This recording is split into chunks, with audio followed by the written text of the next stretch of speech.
ओम नमो भगवते वासुदेवाय। ओम नमो भगवते वासुदेवाय। ओम नमो भगवते वासुदेवाय। ओम अज्ञानतिमिरान्धस्य ज्ञानाञ्जनशलाकया चक्षुरुन्मीलितं येन तस्मै श्रीगुरवे नमः। हे कृष्ण करुणा सिंधु दीनबंधु जगतपते गोपेश गोपिका कांत राधा कांत नमस्तुते। तप्त कांचन गौरांगी राधे वृंदावनेश्वरी वृषभानुसुते देवी प्रणमामि हरिप्रिये। वाञ्छाकल्पतरुर्वृक्ष कृपा सिन्धुभ्यैव च पतितानां पावनेभ्यो वैष्णवेभ्यो नमो नमः। जय श्री कृष्ण चैतन्य प्रभु नित्यानंद श्री अद्वैत गदाधर श्रीवासादि गौर भक्त वृंद। हरे कृष्ण कृष्ण कृष्ण हरे हरे, हरे राम राम राम हरे हरे। हरे कृष्ण। तो आप सभी का स्वागत है आज के इस भगवद गीता कक्षा में। और आज हम चर्चा करने वाले हैं श्रीमद् भगवद गीता अध्याय 4 श्लोक संख्या 34। तद्विद्धि प्रणिपातेन परिप्रश्नेन सेवया उपदिक्षन्ति ते ज्ञानं ज्ञानिनस्तत्त्वदर्शिनः। तद्विद्धि प्रणिपातेन परिप्रश्नेन सेवया उपदेक्षन्ति ते ज्ञानं ज्ञानिनस्तत्त्वदर्शिनः। तद्विद्धि प्रणिपातेन परिप्रश्नेन सेवया उपदेक्षन्ति ते ज्ञानं ज्ञानिनस्तत्त्वदर्शिनः। इसका अनुवाद इस प्रकार है, तुम गुरु के पास जाकर सत्य को जानने का प्रयास करो, उससे विनीत होकर जिज्ञासा करो और उनकी सेवा करो। स्वरूप सिद्ध व्यक्ति तुम्हें ज्ञान प्रदान कर सकते हैं क्योंकि उन्होंने सत्य का दर्शन किया है। हरे कृष्ण। तो आज यह श्लोक हमने लिया है, तद्विद्धि प्रणिपातेन परिप्रश्नेन सेवया। गुरु के पास जाकर सत्य को जानने का प्रयास करो। तात्पर्य लिखते हैं, निसंदेह आत्म साक्षात्कार का मार्ग कठिन है, अतः भगवान का उपदेश है कि उन्हीं से प्रारंभ होने वाली परंपरा से प्रामाणिक गुरु की शरण ग्रहण की जाए। प्रभुपाद कह रहे हैं कि यह जो आत्म साक्षात्कार का जो मार्ग है वो बहुत ही कठिन है, इतना आसान नहीं है। मनुष्यानाम सहस्त्रेषु, हजारों हजारों मनुष्यों में से कुछ विरले ही हैं जो कि आते हैं, फिर प्रयास करते हैं, फिर उसमें सिद्धि, ऐसे हजारों हजारों हजारों ऐसे। तो बहुत ही विरले लोग हैं जो आत्म साक्षात्कार के रास्ते पर आते हैं। और तो भगवान का उपदेश यह है कि उन्हीं से प्रारंभ होने वाली जो परंपरा है, जो परंपरा भगवान से प्रारंभ हो। कई बार हम देखते हैं कि अनेकों पूछा जाए कि देखिए प्रामाणिक गुरु कौन है, तो कहा जाए कि हर प्रामाणिक गुरु का एक गुरु होता है। हर प्रामाणिक गुरु का एक गुरु होता है। कोई ऐसा नहीं कहेगा कि मेरे गुरु कोई नहीं, मैं ही सब गुरुओं का गुरु मैं हूं, मेरा कोई गुरु नहीं है, तो मतलब वह प्रामाणिक नहीं। तो हर गुरु का एक गुरु होता है, और इस तरह उस गुरु का कौन गुरु है, गुरु उसका गुरु, और इस तरह यह श्रृंखला अगर भगवान पे जाकर समाप्त होती है तो इसका मतलब है कि वह गुरु प्रामाणिक है और वह गुरु शिष्य परंपरा प्रामाणिक है। यह गुरु शिष्य परंपरा प्रारंभ कहां से होती है? भगवान से प्रारंभ होती है। वही कह रहे हैं कि भगवान से प्रारंभ होने वाली जो प्रामाणिक गुरु की शरण ग्रहण करना की जाए। इस परंपरा के सिद्धांत का पालन किए बिना कोई भी प्रामाणिक गुरु नहीं बन सकता है, कोई भी प्रामाणिक गुरु नहीं बन सकता है इस परंपरा का पालन किए बिना। आगे प्रभुपाद कह रहे हैं कि भगवान कौन है? आदि गुरु है। भगवान आदि गुरु है और हम कौन है? आदि गुरु दास है। भगवान आदि गुरु है, वंदे कृष्णम जगत गुरु, और हम लोग आदि गुरु दास हैं। तो अतः गुरु परंपरा का ही व्यक्ति अपने शिष्य को भगवान का संदेश प्रदान कर सकता है। भगवान का संदेश कौन प्रदान कर सकता है? जो प्रामाणिक गुरु शिष्य परंपरा में आता हो, प्रामाणिक गुरु शिष्य परंपरा में आता हो। यह बहुत ही महत्वपूर्ण है। इसीलिए भगवान जब कह रहे हैं कि तुम गुरु के पास जाकर सत्य को जानने का प्रयास करो, तो सबसे महत्वपूर्ण यह हमें समझना पड़ेगा कि गुरु ग्रहण करना कितना महत्वपूर्ण है। आजकल अनेकों प्रकार के एडवर्टीजमेंट आते हैं और उसमें ऐसा क्या कहते हैं, प्रचार करते हैं कि भाई गुरु की जरूरत नहीं है तुम्हें। लोग प्रचार करते हैं कि भगवान और तुम्हारे बीच में किसी इंटरमीडिएट की जरूरत कहाँ है, कहाँ है कि क्यों जरूरत है? हमारा भगवान से निश्चय ही हम हर जीव का भगवान के साथ संबंध है, इसमें कोई संदेह नहीं है। लेकिन अगर यह जो संबंध है, अगर वास्तविक रूप में हम उस संबंध को जानते होते तो फिर समस्या क्या थी? समस्या ये है कि हम उस संबंध को भूल गए हैं और उस संबंध को पुनर्जीवित करने के लिए हमें गुरु की जरूरत होती है। अनेकों क्या कहते हैं, ये कुछ मूवीज आई थी और उसमें चैतन्य चरण प्रभु ने अनेकों उसमें प्रश्न उत्तर दिए थे। उसमें कहा कि देखिए, कुछ लोग कहते हैं कि गुरु की जरूरत क्या है। उन्होंने कहा कि एक धावक एथलीट्स का एग्जांपल दिया कि मिल्खा सिंह जो है 100 मीटर की रेस और 200 मीटर की रेस, ऐसा उसको जीतने के लिए उसको भी गुरु की जरूरत पड़ी। तो हमें कितने किलोमीटर जाना है यहाँ से भगवत धाम? इस भौतिक जगत के ऊपर भगवत धाम इतना दूर जाना है, तो उसके लिए क्या हमें गुरु की जरूरत नहीं पड़ेगी? मतलब 100 मीटर से जाने के लिए, दौड़ने के लिए गुरु की जरूरत पड़ती है। तो यह महत्वपूर्ण है। इसीलिए कहा जाता है कि हर योनि में माता पिता पुत्र सब मिल जाते हैं, परिवार मिल जाता है, लेकिन गुरु ग्रहण करना यह केवल और केवल यह मनुष्य योनि में है।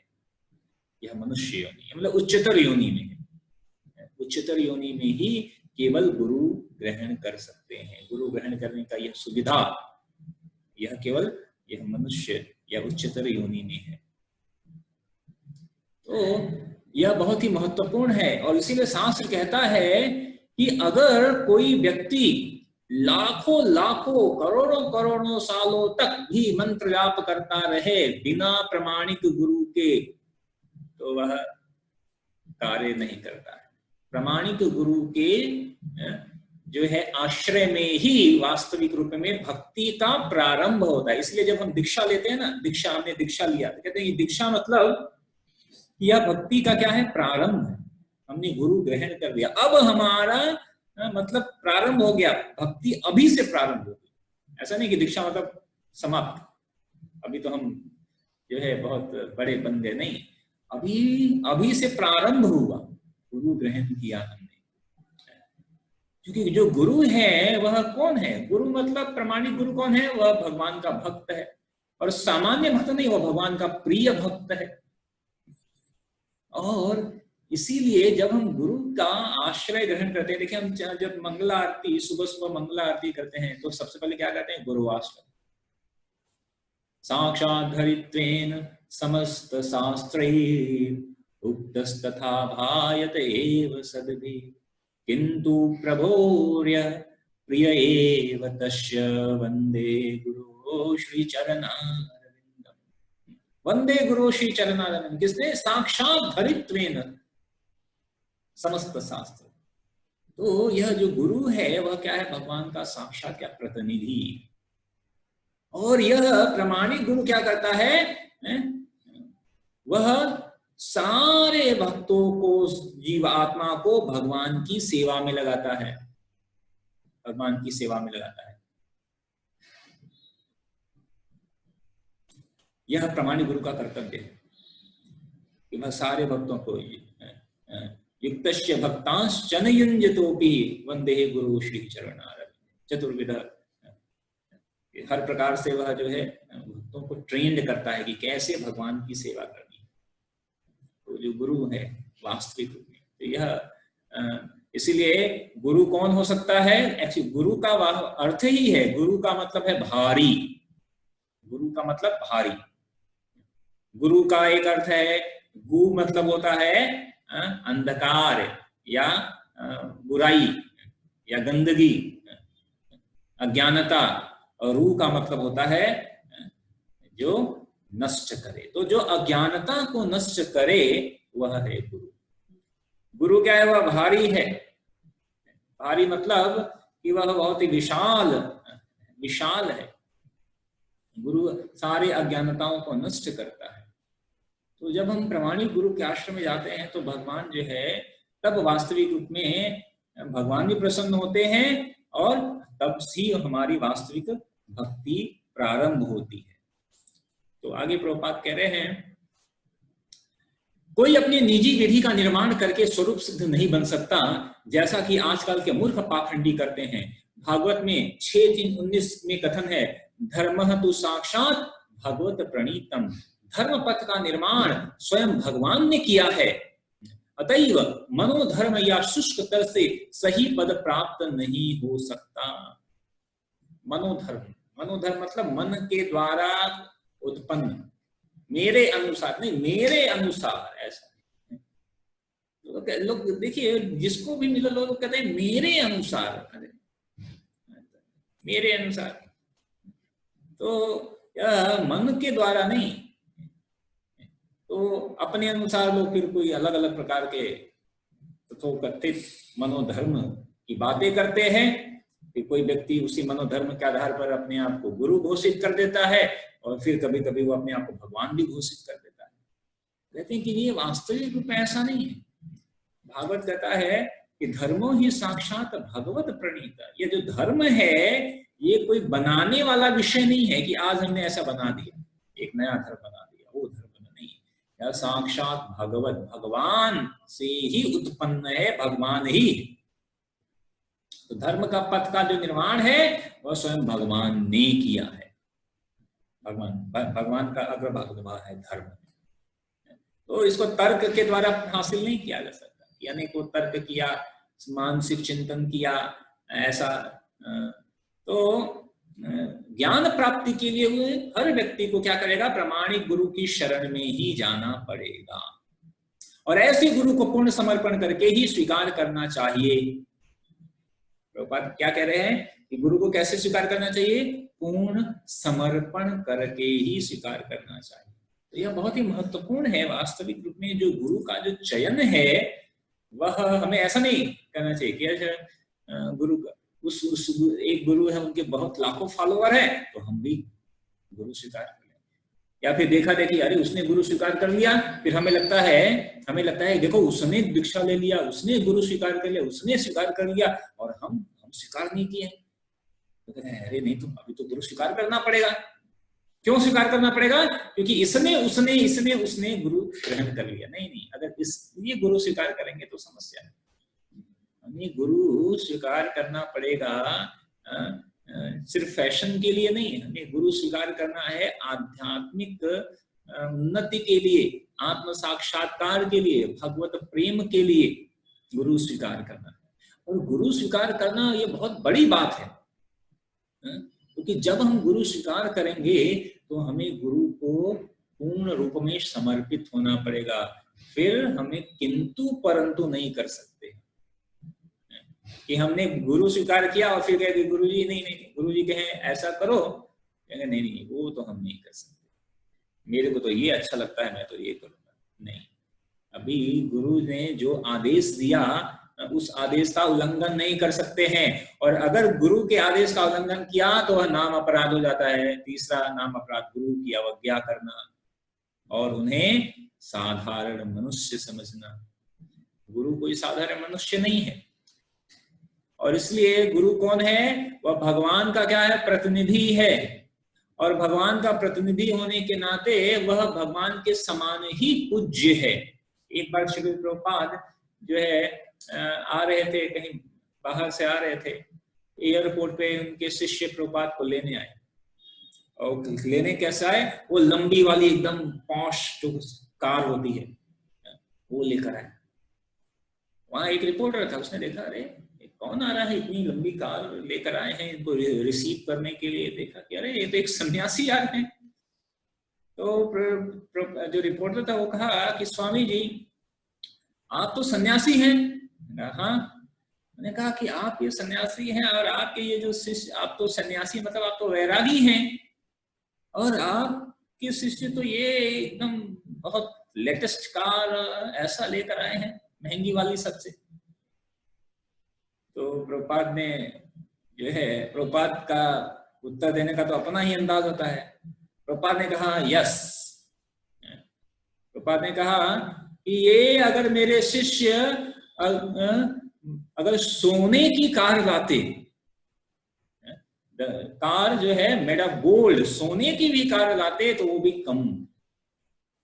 प्रभुपाद इसलिए नहीं कह रहे थे कि नहीं नहीं मेरे मैं हूं इसलिए मेरे, नहीं। प्रभुपाद ने कहा कि गुरु के लिए, गुरु का जो सम्मान है वह भगवान के सम्मान की तरह ही करना चाहिए, उससे कम नहीं।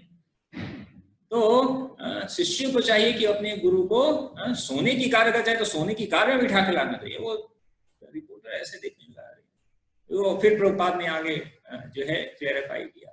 जहां तक मेरा है सवाल है तो मेरे को तो इसकी आवश्यकता नहीं है, मैं तो चाहे जो है सिंपल कार हो या कार नहीं हो या ऑटो, किसी चीज पे जा सकता हूँ, मेरे को इससे कोई फर्क नहीं पड़ता है। लेकिन शिष्य का कर्तव्य है कि वह गुरु की सेवा सबसे, जैसे भगवान की सेवा के लिए द बेस्ट आइटम से लेकर भगवान की सेवा की जाती है, उसी तरह गुरु के लिए हमने जो सर्वश्रेष्ठ उपलब्ध हो उससे गुरु की सेवा हमें करनी चाहिए। ऐसे गुरु की सेवा करनी चाहिए। और कहते हैं कि गुरु की सेवा कैसे, एक्सपर्ट कैसे होना चाहिए कि गुरु के मन के भावों को शिष्य को गुरु के कहने से पहले ही समझ ले, वह जो है वास्तविक रूप में शिष्य है। शिष्य ऐसा होना चाहिए कि गुरु कुछ कहें उससे पहले ही जो है उनके भावों को समझ जाए शिष्य की, गुरु महाराज क्या कहना चाहते हैं, और समझकर उन सेवा को पहले ही परफॉर्म कर दे। जैसे रूप गोस्वामी ने कहा, वह चैतन्य महाप्रभु के हृदय की चैतन्य मनोअभिष्टम स्थापितम येन भूतले, श्री चैतन्य मनोभिष्टम स्थापितम येन भूतले स्वयं रूप कदा मह्यम ददाति स्वपदान्ति। रूप गोस्वामी ने कहा चैतन्य महाप्रभु के हृदय की बात को समझ के लिया, और चैतन्य महाप्रभु जो है वो आश्चर्य करते हैं कि अरे ये मेरे हृदय की बात, मेरे उस गुह्य बात को जो कि कोई नहीं समझ पाया, जिसको मैंने कभी किसी को रिवील नहीं किया, ये रूप गोस्वामी कैसे जान गए? भगवान ने बताया भी नहीं, लेकिन चैतन्य महाप्रभु के हृदय की बात को रूप गोस्वामी समझ गए। तो शिष्य को ऐसा होना चाहिए कि गुरु के कहने से पहले ही वो सेवा डन, गुरु कहे मतलब उससे पहले ही सेवा हो जाए, ऐसा हमें शिष्य बनना है। शिष्य की यह पराकाष्ठा वास्तविक। तो शिष्य को चाहिए कि गुरु के आदेश को अपने सर पर सिरोधार्य करे और गुरु की सेवा करे। आगे प्रभुपाद देखते हैं क्या कहते हैं। ऐसे गुरु को पूर्ण समर्पण करके ही स्वीकार करना चाहिए और अहंकार रहित होकर दास की भांति गुरु की सेवा करनी चाहिए। कैसे करना चाहिए? दासवत नीचो, दास की तरह। दास का कैसे? दास मतलब जो है गोपी गीत में गोपियां बताती हैं कि दास का मतलब क्या है। गोपियां कहती हैं कि हम क्या हैं? सुरत नाथ है अशुल्क दासिका। हे भगवान, हम क्या है? अशुल्क। अशुल्क मतलब एक दास जैसे होता है, कभी कोई से होता है ना, नौकर क्या होता है कि नौकर काम करता है और उसको अपने कार्य के बदले उसको कुछ तनख्वाह लेता है, कुछ पारिश्रमिक लेता है। लेकिन दास जो है वह अशुल्क, जिसका कोई शुल्क नहीं है, वो केवल सेवा करता है, उसको उसके बदले में कुछ चाहिए नहीं। जैसे गोपियां करेंगे हम, मैं आप क्या है? अशुल्क दासिका, लेकिन हमें कुछ उसके बदले में हमें कुछ नहीं चाहिए। तो वास्तविक में शिष्य को चाहिए, शिष्य अपने गुरु के लिए कैसा होना चाहिए? अशुल्क दासिक। वह केवल गुरु की सेवा, उसके बदले में उसको कुछ नहीं चाहिए। केवल और केवल गुरु की सेवा करना ही उसके जीवन का एक कर्तव्य होना चाहिए। कर्तव्य में एक मात्र उद्देश्य होना चाहिए, केवल गुरु की सेवा करें। भगवान को प्रसन्न करना इतना आसान नहीं है, लेकिन गुरु को अगर हमने somehow other, कई बार कहते हैं कि कृष्ण भावनामृत में क्या, कैसे हम प्रगति कर सकते हैं, कैसे हम भगवान के प्रति, अगर हम somehow other अगर गुरु के होठों पर मुस्कान ला दें तो ये हमारे जीवन का जो है एक हमारे जीवन सार्थक हो जाए। तो यह है गुरु की महत्ता। तो प्रभुपाद कह रहे हैं कि दास की भांति गुरु की सेवा करनी चाहिए। स्वरूप सिद्ध गुरु की प्रसन्नता ही आध्यात्मिक जीवन की प्रगति का रहस्य है। प्रभुपाद क्या कह रहे हैं? सीक्रेट क्या है? आध्यात्मिक जीवन का सीक्रेट क्या है? गुरु की प्रसन्नता। गुरु प्रसन्न है।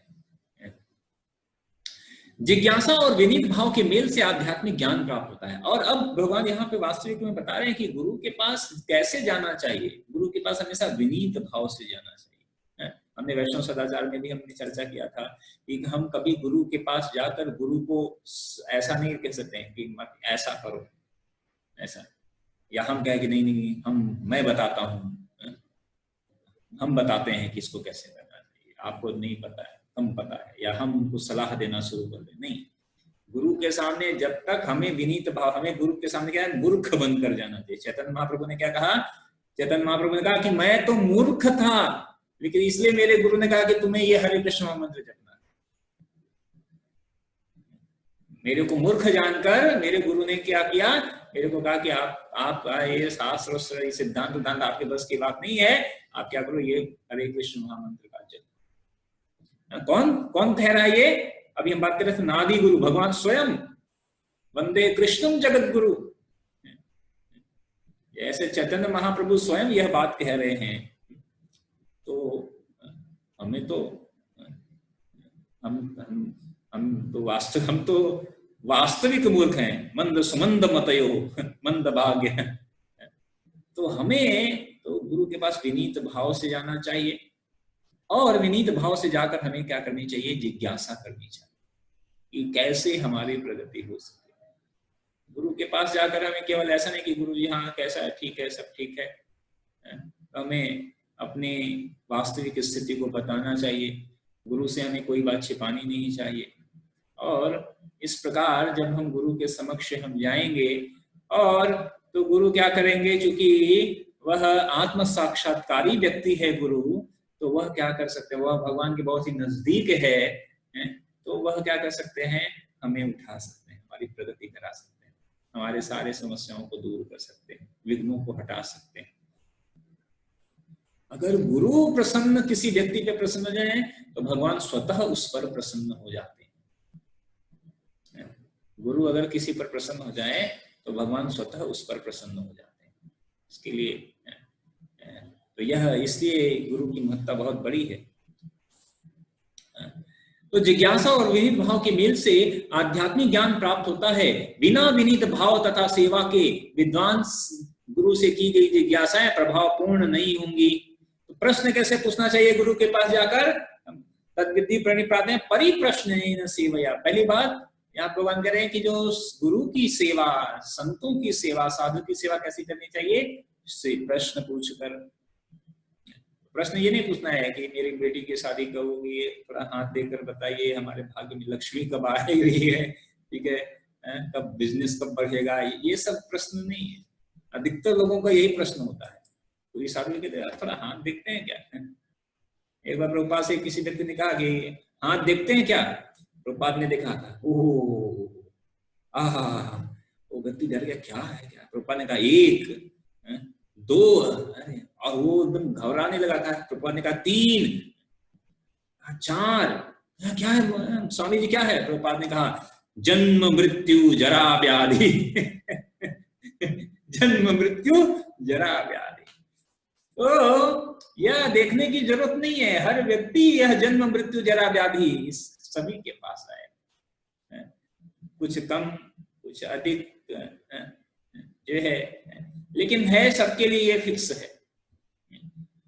तो महत्वपूर्ण यह नहीं है कि हम कितना जीवित रहें, कोई देखे ना कितना हम जीवित रहेंगे, देखे कितना जीवित रहे यह अधिक महत्वपूर्ण नहीं है, लेकिन किस तरह, कम ही जीवित रहे लेकिन किस तरह जीवित रहे, उसमें हम किस तरह भगवान की सेवा कर सके, गुरु की सेवा कर सके, वह महत्वपूर्ण है, वह याद रखा जाएगा। कम ही रहे लेकिन। तो इस प्रकार जो है विनीत भाव से जिज्ञासा पूर्वक गुरु के पास जाना चाहिए आध्यात्मिक ज्ञान के लिए। शिष्य को गुरु परीक्षा में उत्तीर्ण होना चाहिए। जब गुरु शिष्य में वास्तविक इच्छा देखता है तो वह स्वतः ही शिष्य को आध्यात्मिक ज्ञान का आशीर्वाद देता है। तो गुरु कई बार परीक्षा लेते हैं शिष्य की, कि देखे भाई शिष्य योग्य होना चाहिए। तो जब गुरु परीक्षा लें तो हमें उसमें उत्तीर्ण होना हमारा कर्तव्य है कि हमें उत्तीर्ण होना चाहिए। तो गुरु कैसे परीक्षा लेंगे, गुरु हमें कुछ आदेश देंगे तो हम गुरु देखेंगे कि यह उसको कैसे करता है, उसको पूर्ति कैसे करता है, अपना जी जान उसमें लगा देता है। हमें गुरु का एक आदेश को भी जो है जीवन, पूरा जीवन समर्पित हो। कहते और प्रभुपाद को उनके गुरु भक्ति सिद्धांत सरस्वती महाराज ने एक आदेश दिया था कि उन्होंने कहा कि जब भी तुम्हें जो है पैसा मिले आप क्या करो, पुस्तक प्रकाशित करो। और दूसरा कहा था कि इस तुम पढ़े लिखे हो, तुम इस पुस्तक इसको अंग्रेजी भाषा में तुम प्रचार प्रसार कर सकते हो। प्रभुपाद ने उस आदेश को पूरे जीवन भर, पूरा जीवन लगा दिया उस आदेश को पूरी करने, पूरा करने। और प्रभुपाद कहे कि मेरा सिर्फ एक ही, वास्तविक रूप में मेरी एक ही योग्यता है कि मैंने अपने गुरु के आदेश का एज इट इज पालन करने का प्रयास किया। यही एक हमारी एक योग्यता, तो हमारी भी यही एक योग्यता होनी चाहिए कि जो गुरु कहें, एक आदेश दे दिया तो एक आदेश को जीवन समर जाए। ये महत्वपूर्ण कई बात की। यह देखिए प्रभुपाद कितनी बार भक्ति सिद्धांत सरस्वती महाराज से, अधिक बार नहीं मिले, 2 3 बार 4 बार, लेकिन 4 बार में ही 3-4 बार में ही उन्होंने पूरा जीवन गुरु को समर्पित कर दिया। rather than कि हम गुरु से प्रतिदिन मिल रहे हैं लेकिन उनके आदेश को, एक भी आदेश को ठीक से पालन नहीं। गुरु से एक बार गुरु ने आदेश दिया, उसको जीवन, हर एक वाक्य को गुरु मुख पद्म वाक्य चितते करिया एक, गुरु पूजा बोलते हैं ना, गुरु मुख पद्म वाक्य चितते करिया एक। और मन और कोई आशा मत करो, केवल इस गुरु के वाक्य को ही चित्त में, हृदय में धारण कर दो, किंतु परंतु नहीं। गुरु ने आदेश दिया ये करना है, अब वो हम कर नहीं पा रहे हैं लेकिन हमें प्रयास करना, पूरा यह जीवन समर्पित कर देना, ठीक है। तो फिर गुरु कृपा भी देंगे, क्योंकि गुरु कोई साधारण व्यक्ति तो नहीं है। तो इसलिए यह बहुत ही महत्वपूर्ण है कि गुरु के आदेश को हम जो है हृदय में धारण कर लें और उसको एज इट इज गुरु की आज्ञा का पालन करना चाहिए। तो जब हम गुरु की परीक्षा में उत्तीर्ण हो जाएंगे और गुरु देखेंगे कि यह जो जीव है यह वास्तविक रूप में आध्यात्मिक प्रगति करना चाहता है, तो गुरु क्या करेंगे, रिकमेंडेशन लेटर साइन कर देंगे और वो रिकमेंडेशन लेकर हम ऐसे भगवत धाम जा सकते हैं। गुरु ने रिकमेंड कर दिया तो फिर गुरु कौन है, भगवान के प्रिय हैं, भगवान के नित्य सखा, नित्य कुछ भी नित्य पार्षद है गुरु, जो गुरुदेव हैं। तो गुरु जो कुछ प्रार्थना कहें, गुरु कहेंगे तो भगवान उसको एज इट इज मान लेते हैं। तो इसलिए जब गुरु प्रसन्न हो जाएं तो इसलिए यह बहुत ही महत्वपूर्ण है। यह गुरु, यह कोई सामान्य बात नहीं है। यह गुरु को धारण करना या गुरु की तो महत्वपूर्ण है कि हम गुरु की सेवा करें, विनीत भाव से उनके पास जाएं, आध्यात्मिक प्रगति के लिए उनसे जिज्ञासा करें और उनके आदेशों को अपने हृदय में धारण करके उस आदेश को पूरा करने के लिए अपना जीवन समर्पित कर दें। बस यही हमें करना है। अगर हम यह कर पाए तो हमारा संपूर्ण जीवन सार्थक हो जाएगा, संपूर्ण जीवन सार्थक हो जाएगा। हम जो कह रहे हैं ना कृष्ण प्रेम, ये कहां से मिलेगा, यह गुरु देंगे। गुरु ही वास्तविक रूप में वह कड़ी है जो हमें भगवान से मिला सकते हैं, भगवान से हमें मिला सकते हैं। तो इसलिए यह श्लोक बहुत ही महत्वपूर्ण है और इसलिए भी महत्वपूर्ण है कि अभी 1 तारीख को आषाढ़ी एकादशी के दिन परम पूज्य लोकनाथ स्वामी महाराज की व्यास पूजा महोत्सव है। तो चिंतन मनन कर सकते हैं।